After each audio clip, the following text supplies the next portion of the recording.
అందరూ బాగున్నారు ఫ్రెండ్స్, అందరూ బాగుండాలి, అందులో మనం ఉండాలి. చూడండి ఫ్రెండ్స్, ఈ వీడియో రండి, నేను చెప్తా. యమా ఫ్యాషన్ బండి వచ్చింది. సో చూడండి, ఇక్కడ చిన్న అబ్బాయి పనిచేస్తాను అనుకుంటారా? ఈ అబ్బాయి అందరూ పనిచేస్తాను అనుకుంటారా? కాదు. ఎందుకంటే ఈయన నా కుమారుడు, నా ముద్దుల కుమారుడు, రెండో అబ్బాయి. సో ఈయన వచ్చి ఏం చేస్తున్నాడంటే, ఇక్కడ హాలిడేస్, దసరా హాలిడే వచ్చాడు. సో వచ్చినందుకు అబ్బాయికి కూడా నేను నా వృత్తి ప్రకారంగా ఆయనకి నేర్పించాలనే ఉద్దేశంతో చెప్తాను. అంటే ఖాళీ ఉన్నప్పుడు ఏదో పని చేయాలి, పిల్లలకి ఎప్పుడు కూడా కష్టం కూడా నేర్పించాలి. ఎందుకంటే మనం కష్టపడి వచ్చాం కదా, డైరెక్ట్ అయితే పెద్ద పెద్ద పోస్టులు రాలే. మనం చిన్నప్పుడు కష్టపడితే ఇక్కడికి వచ్చాం కాబట్టి మన పిల్లలు కూడా మన ధర్మంగా ప్రకారంగా మనం కూడా ఏం చేసినామో వాళ్ళకి దారం పోయాలి. విద్య దారం ఎట్లా పోస్తామో విద్య కూడా మన వృత్తి ప్రకారంగా చెప్పాలి. మనం ఇలా చేయాలి, కష్టానికి కూడా వాళ్ళు కట్టుబడి చేయాలి వరకు.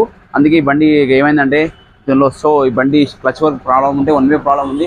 చేస్తున్నాం, ఓపెన్ చేసినాం. కొత్తది మళ్ళీ వేసిన తర్వాత దానికి లింక్ యాడ్ చేసి మీకు చేస్తా. నచ్చితే లైక్ చేయండి బ్రో.